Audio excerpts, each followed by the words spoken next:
Infelizmente ainda existe preconceito. Isso não é a peculiaridade do DF. Isso você pode observar que é nacional e mundial. Entendeu? Esse preconceito ainda existe das mulheres no esporte. Eu acho assim uma tremenda ignorância, porque a mulher realmente, já é comprovado, isso é fato, que a mulher quando ela se dedica a uma atividade, ela é bem dedicada, ela é muito mais dedicada que muitos homens por aí. E eu acho que a questão da inteligência, da capacidade de fazer, não muda de forma alguma. A mulher, principalmente no mundo de hoje, a mulher hoje se inseriu no mercado de trabalho. Então o preconceito atrapalha muito essa entrada de vez das mulheres no jornalismo esportivo. Mas tem mudado, eu tenho notado que tem mudado um pouco e eu creio que em um tempo muito breve nós teremos mais mulheres trabalhando no meio esportivo. Acho que a gente ainda vive um constrangimento, um certo preconceito junto aos próprios colegas de trabalho e muito também quando a gente vai ao estádio.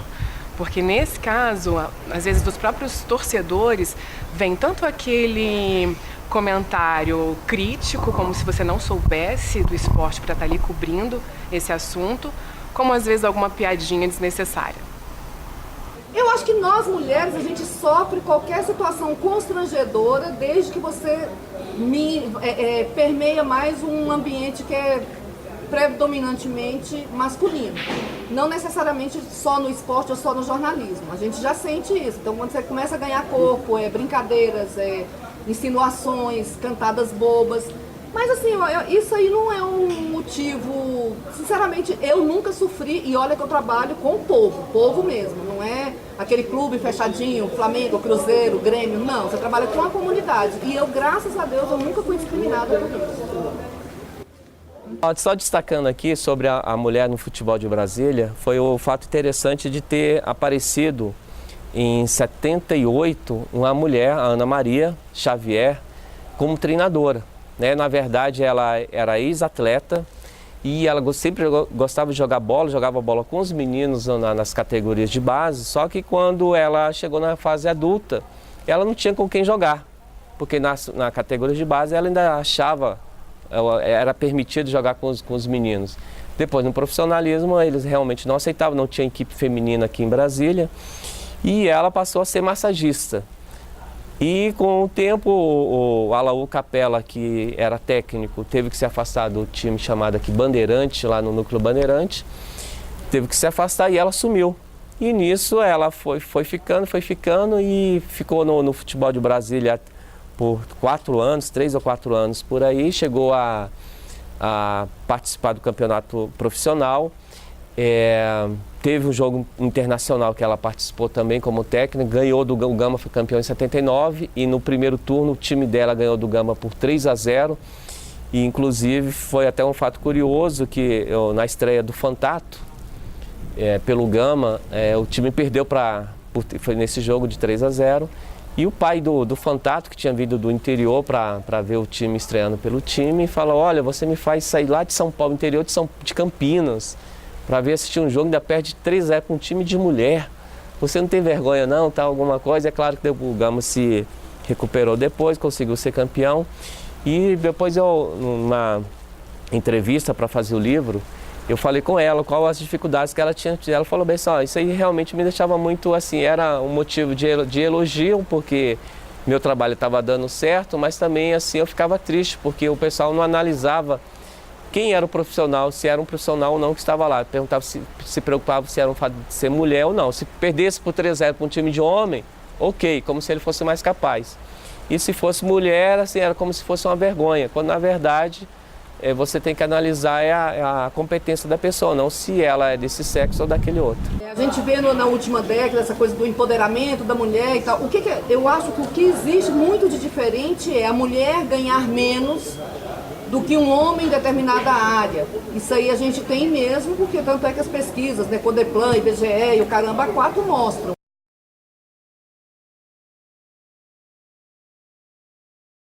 No jornalismo é difícil, só vem aparecer na década de final de 70 a Cida Barbosa, na crônica escrita, e posteriormente agora na década de 90 veio a Janice de Castro, e recentemente no jornalismo da Globo a Viviane e a Daniele, que estão aí. E são raros. Mulher realmente no cenário esportivo de Brasília é bem raro. Se no Brasil já é raro, é bem difícil você encontrar mulher.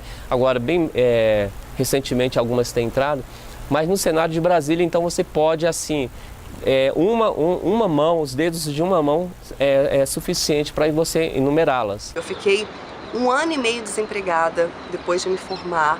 Foi difícil, graças a Deus, meu pai e minha mãe apostaram comigo no meu sonho. Eu falava, pai, mãe, se eu não for jornalista esportiva, eu nunca vou ser feliz. Então eles continuaram me bancando, mesmo depois da faculdade. Graças a Deus, eles sonharam junto comigo, eu recebi apoio da minha família. E se eu tivesse desistido, imagina, gente, é muito difícil você ficar 1 ano e meio desempregada. E depois, quando eu fui para Brasília, eu ficava assim, minha boca feria toda de ansiedade. Eu morei em Vicente Pires, na época, Vicente Pires em 2005, não tinha asfalto, não tinha comércio, era deserto. Eu pegava um ônibus, quando eu entrei na Record, eu pegava 2 ônibus todos os dias, ia até a rodoviária, e da rodoviária eu ia pra Record. Quando eu voltava à noite, minha tia me esperava no Pistão Norte, porque não tinha iluminação, porque eu ia embora pra casa no escuro, era numa estrada de chão, assim. Eu passei muitas, hoje as pessoas vêm, me veem em rede nacional, né? Me veem lá entrevistando Neymar, as pessoas esquecem mesmo que você não pode desistir. Se você pensar nas dificuldades que eu passei no início, eu não estaria aqui hoje. Então, assim, você vai passar muita dificuldade no início. Eu sofri muito, assim. Isso, uma coisa que eu tenho orgulho de falar na minha vida é que eu não entrei na TV por indicação, o famoso QI. Eu entrei porque eu fiquei lá embaixo, pedindo emprego, porque eu batalhei. Sabe, eu não tenho ninguém na família que é jornalista, eu sou uma cidadezinha de 80 mil habitantes. Então, era o que eu queria, assim. Eu nunca desisti, fui atrás, ficava insistindo. É isso, não desista, sabe? Que lá na frente você vai ser recompensado. Meu pai era jogador profissional, jogou no Ferroviária de Araraquara, timaço. E eu sempre gostei muito de esporte, fui da seleção de Brasília de handebol. E sempre tive muita identidade com isso, né? Em 2012, eu fui convidada para trabalhar no Rio de Janeiro, pela Band, na área esportiva. Não consegui ir para o Rio. E aí, no ano seguinte, eu fui chamada para trabalhar no esporte aqui em Brasília. E foi uma oportunidade incrível, que eu amo. E o esporte veio, acho que mais pela atração do amor. Bom, eu comecei no jornalismo esportivo por acaso. A minha carreira começou na política, que é muito característica aqui em Brasília. E quando o Globo Esporte começou com um projeto de ser ampliado e apresentado todo aqui de Brasília para o DF, que antes era apenas um bloco daqui do DF e o restante gravado do Rio de Janeiro, me chamaram para poder fazer um piloto e foi aí que eu comecei. Me apaixonei, enfim, estou até hoje no esporte. Eu sempre fui apaixonada pelo esporte, principalmente esporte de comunidade. E eu trabalhava no Jornal de Brasília como diagramadora, e essa página era por minha conta, eu que recebia todas as demandas e fazia. Coincidiu com a fase que eu estava finalizando a faculdade de jornalismo. Continuei apaixonada pelo esporte, todo mundo perguntava, você vai fazer política, você vai fazer economia? E eu não, eu sempre quis fazer o esporte, eu gosto da coisa positiva e acredito muito nesse potencial do esporte como ferramenta social.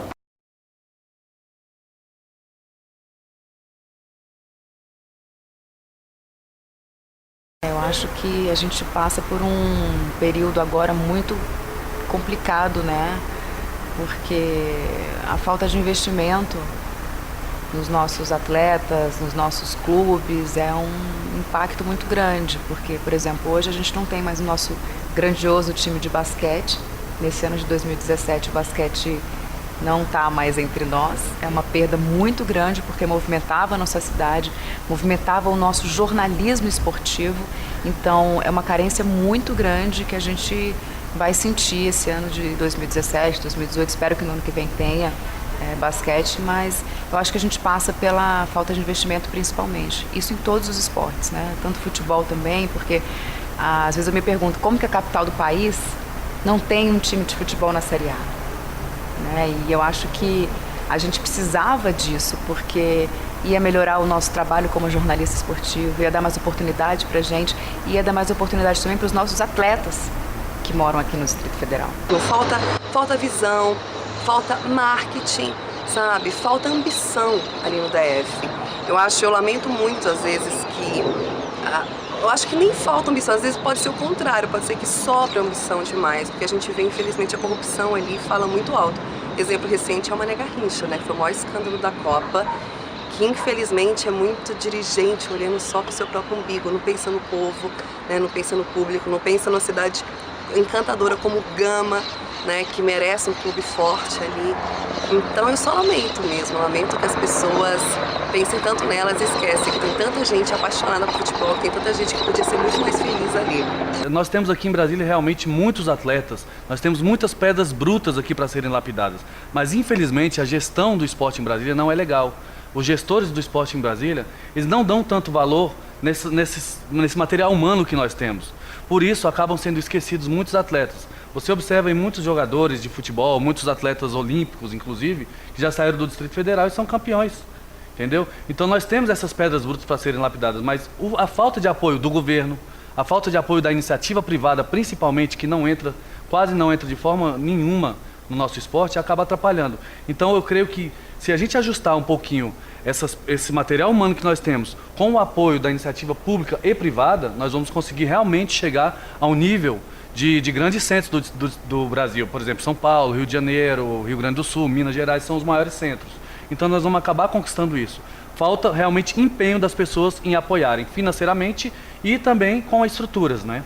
Eu acredito que a falta de investimento tem sido o maior problema para que o nosso esporte cresça, porque nós temos excelentes atletas em várias áreas. No atletismo a gente tem o Caio Bonfim, a gente tem no vôlei o Bruno Schmidt, no vôlei de praia, no futebol a gente já teve saindo daqui o Kaká, o Lúcio. Então nós temos aqui, realmente a gente sempre fala que Brasília é um celeiro no esporte e eu acho que falta investimento, como agora a gente acabou perdendo também o nosso basquete, o vôlei, por falta de investimento. O apoio do governo do Distrito Federal com os atletas de Brasília, principalmente aqueles atletas de base, que são os que mais precisam de apoio, ele não é um apoio financeiro, por diversas vezes. É um apoio de repente, um transporte para uma viagem na competição, uma alimentação, uma hospedagem. Claro que faz diferença, faz para o atleta. Mas por muitas vezes, eu por exemplo, já estou acostumado a entrevistar atletas aqui que vão disputar campeonato brasileiro, campeonato mundial, sul-americano, que eles precisam se bancar a sua alimentação, essas coisas, bancar a inscrição de campeonatos. Então eu acho que podia mudar um pouco a forma desse apoio, dessa ajuda do governo, e aí sim, realmente nós poderíamos chegar lá onde nós podemos chegar, porque nós temos capacidade para isso. A administração do futebol, os dirigentes, que geralmente tratam o futebol de uma forma amadora, são responsáveis diretamente pela decadência. Na verdade, eles não fazem muito esforço para atrair o torcedor, não fazem uma estrutura profissional para gerir os clubes. Geralmente estão lá, trazem amigos para serem diretores, para ocuparem cargos chaves dentro do futebol. E o projeto dando certo, quando é certo que eu digo serem campeões, passar para uma Copa do Brasil, eles permanecem lá vivendo de ajuda do governo, eles não administram o elenco que tem, não administram o espaço que tem, ficam dependendo do governo e quando dão errado, aí eles passam para outras pessoas e os clubes não têm essa durabilidade necessária, ou seja, não tem um calendário para o ano inteiro. Vivem lá, jogam 2 a 3 meses, 3 ou 4 meses, e depois dispensa o elenco e volta no outro ano da mesma forma. Então não há um planejamento, uma durabilidade em sua estrutura. A gente vê muito, às vezes, os dirigentes misturando a razão com a emoção, né? Eu me lembro que na minha época tinha um Serjão, goleiro do Ceilândia, que ele entrava no campo, invadia, queria bater no juiz. Hoje em dia o futebol é profissional, não cabe mais amadorismo assim.